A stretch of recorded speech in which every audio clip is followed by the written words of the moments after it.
Hello friends, Spain వంటి దేశాలలో అంటే బయట దేశాల్లో ఇలా లాండ్రీ షాప్స్ అయితే ఉంటాయన్నమాట. అంటే మన బట్టలను ఉతికి ఆరబెట్టే షాపులు అన్నమాట.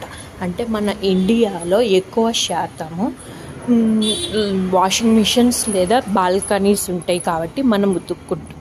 ఇక్కడ అలాంటివి ఉండవు కాబట్టి అంటే స్పేసు తక్కువ ఉంటుంది, ప్లస్ కొన్ని అపార్ట్మెంట్స్లో వాషింగ్ మిషన్స్ అనేవి ఇవ్వరు. అలాంటి వారికి ఈ మిషన్స్ అనేవి ఉపయోగపడుతూ ఉంటాయి అన్నమాట. 9 కేజీలు